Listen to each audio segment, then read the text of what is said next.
देखिए लॉकडाउन के टाइम पे आपकी लगातार पढ़ाई नहीं हो पा रही, इसलिए आज से हम स्टार्ट कर रहे हैं बायोलॉजी की फर्स्ट क्लास। पहला चैप्टर है आपका रिप्रोडक्शन। अब रिप्रोडक्शन क्या होता है? सबसे पहली बात क्या है रिप्रोडक्शन? तो it is a biological process for the continuity of generation. एक बायोलॉजिकल प्रोसेस है जिससे जनरेशन बाय जनरेशन आगे नए ऑफस्प्रिंग बनते रहते हैं। ये तो हुआ reproduction. It is a biological process किस लिए? For continuity of generation.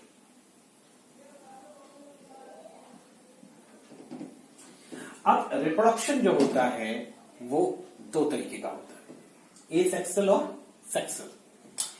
अब क्या डिफरेंस है दोनों में? देखिए बेसिकली डिफरेंस क्या है, ए सेक्सुअल रिप्रोडक्शन आप पहले से बढ़ते चले आ रहे हैं, इसमें कोई गैमेट्स का फ्यूजन नहीं होता।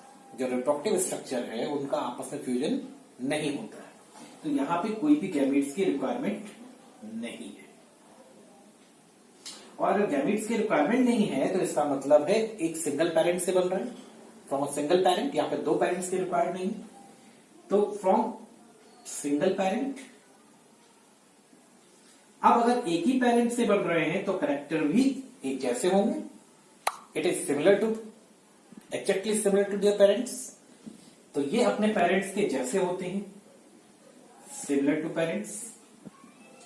और इसीलिए जो सिमिलर टू पेरेंट्स हैं इन्हें हम कहते हैं क्लोन्स या रैबिट्स। तो क्लोन्स या रैबिट्स इन्हें कहते हैं। अब ए सेक्सुअल रिप्रोडक्शन जो है ये बहुत सिंपल प्रोसेस है देखा जाए एज कंपेयर सेक्सुअल रिप्रोडक्शन, तो काफी सिंपल प्रोसेस है। आपने सेल डिवीजन लास्ट ईयर पढ़ा था, मियोसिस माइटोसिस। यहां पे सिर्फ माइटोसिस होती है, मियोसिस की रिक्वायरमेंट नहीं है क्योंकि गैमेट्स बन नहीं रहे, तो सिर्फ माइटोसिस हो रही है। अब इसका मतलब यह है कि नेक्स्ट जनरेशन में जो कैरेक्टर जा रहे हैं वो सेम टू सेम पेरेंट्स की तरह जा रहे हैं, तो कंटिन्यूटी जो हो रही है आगे वो सिमिलर कैरेक्टर्स के संग हो रही है, न्यू कैरेक्टर्स का फॉर्मेशन नहीं हो रहा है। तो कंटिन्यूटी विद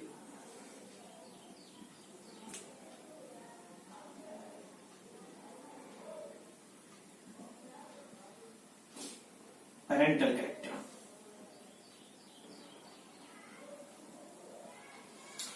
यानी सेक्सुअल रिप्रोडक्शन में गैमेट्स का भी फ्यूजन होगा, दो गैमेट्स अलग अलग होंगे। यहां पे गैमेट्स का फ्यूजन होगा, मेल और फीमेल।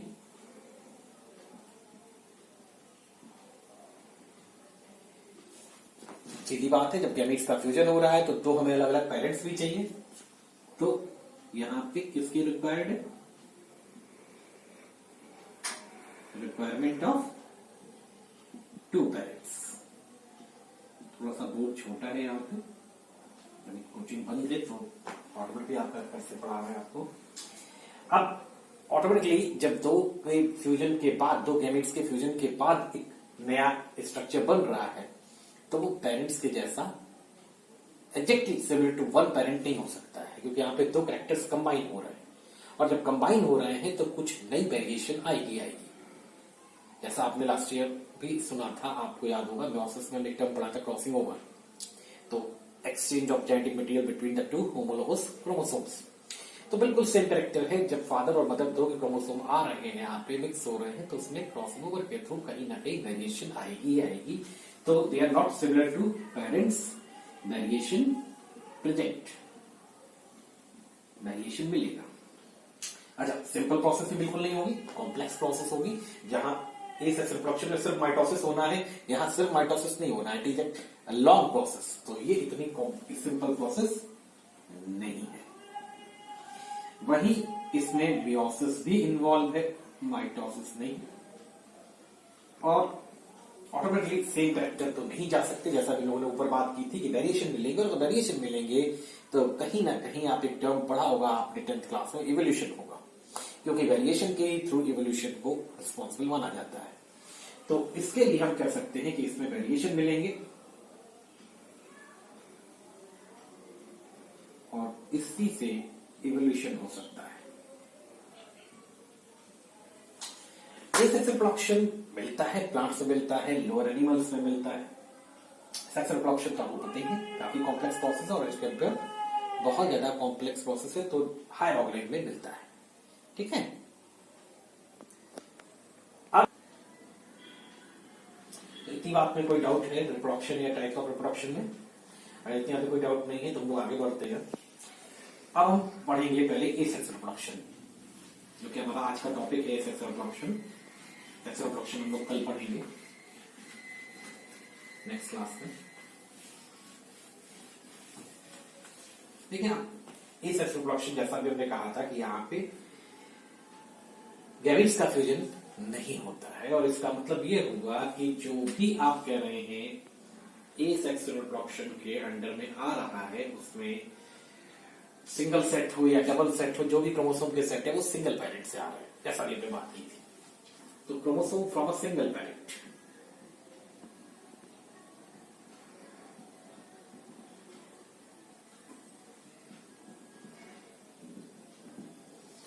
अब इसके टाइप्स की अगर हम बात करें, जैसा भी आप देख रहे हैं नीचे, cell division, fragmentation, regeneration, special structure and vegetative propagation. एक एक करके बात करेंगे। पहले बात करेंगे सेल डिवीजन। अब सेल डिवीजन की अगर हम बात करें तो सबसे पहला नाम आता है बाइनरी फिशन। बाइनरी फिशन क्या होता है? बाइनरी फिशन का मतलब होता है एक सेल दो पार्ट्स में डिवाइड हो जाए, जैसा कि अमीबा में होता है। जो एक सिंगल सेल है उसका न्यूक्लियस पहले दो पार्ट्स में डिवाइड होता है और बाद में ये दो सेल बना देता है। तो ये हो गया बाइनरी फिशन। और मल्टीपल फिशन क्या है? जैसा प्लाज्मोडियम में होता है,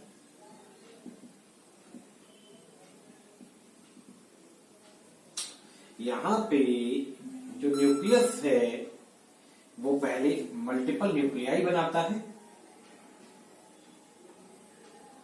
और अब इन न्यूक्लियाई के चारों तरफ साइटोप्लाज्म एक्युमुलेट होकर मल्टीपल सेल बना लेता है, और फिर यही आउटर मेम्ब्रेन जब बर्स्ट हो जाती है तो ये सारी सेल्स बाहर निकल के नया प्लाज्मोडियम बना देंगे। तो ये हो गया मल्टीपल फिशन। एक ही सेल से, यूनिसेलुलर सेल से कई सेल्स बन रहे हैं। और आखिरी एक नाम दिया है स्पोरुलेशन। ड्यूरिंग अनफेवरेबल कंडीशन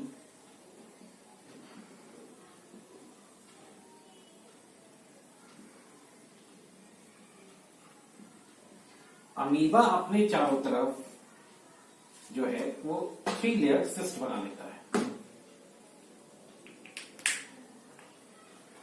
और इसकी वजह से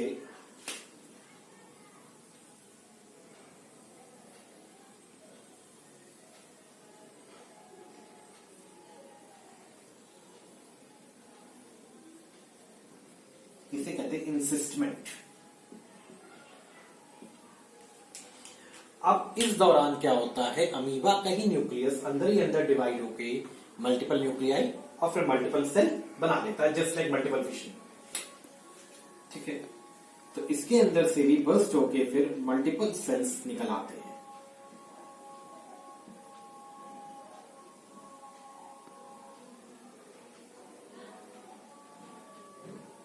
तो एक तरीके से मल्टीपल फिशन के ही टाइप दिख रहा है आपको, बट ये है कि ये अनफेवरेबल कंडीशन में अंडर सिस्ट के हो रहा है जितना भी काम हो रहा है। तो इस तरीके से आपका पहला स्ट्रक्चर यानी सेल डिवीजन का पोर्शन खत्म होता है। इसमें कोई डाउट हो तो बताइए इतनी बात में।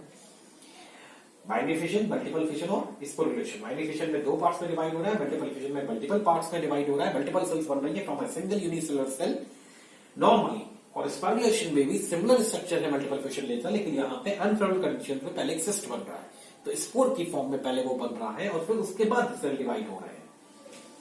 अब इसके बाद दूसरा स्ट्रक्चर या दूसरा नाम आपका आता है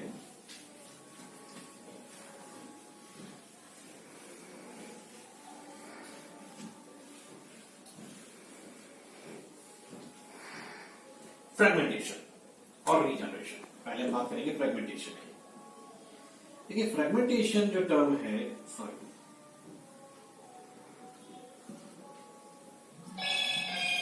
वो fragmentation term multi cellular cells के लिए है। मल्टी सेलुलर की बात हो रही है, यूनिसेलुलर की बात नहीं हो रही है। अब मान लीजिए जैसे कि यूरोथ्रिक्स स्पाइरोगायरा की बात कर लेते हैं। आपने पढ़ा है एल्गी है, मल्टी सेलुलर है, थ्रेड लाइक फॉर्म में मिलते हैं। अब ये फ्रेगमेंट्स में अगर टूट के न्यू इंडिविजुअल बना देगा तो ये है फ्रेगमेंटेशन। एग्जाम्पल स्पाइरोगायरा,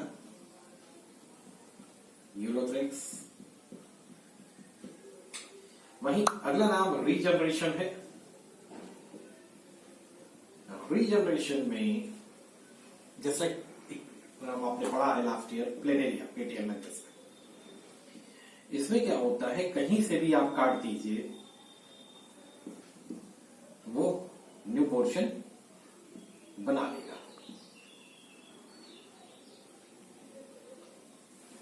हम लोगों में रीजनरेशन नहीं है।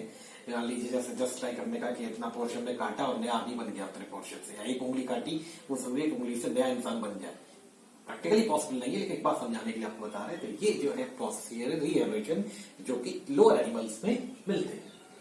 देखा होगा आपने छिपकली की पूंछ कट जाती है, कई बार ऐसा होता है तो छिपकली के लिए कहा जाता है बना लेते हैं। तो ये तब भी रेप्टाइल्स में आता है, लगता है पूंछ से नई छिपकली बन जाएगी। पूंछ से नई छिपकली नहीं बन सकती। लेकिन लोअर एनिमल्स में ये भी हो जाता है कि वो 2 इक्वल पार्ट्स में 10 इक्वल पार्ट्स में डिवाइड हो रहे हैं तो 10 के 10 अपना नया रीजनरेट कर लेंगे। प्लेनेरिया की जैसे बात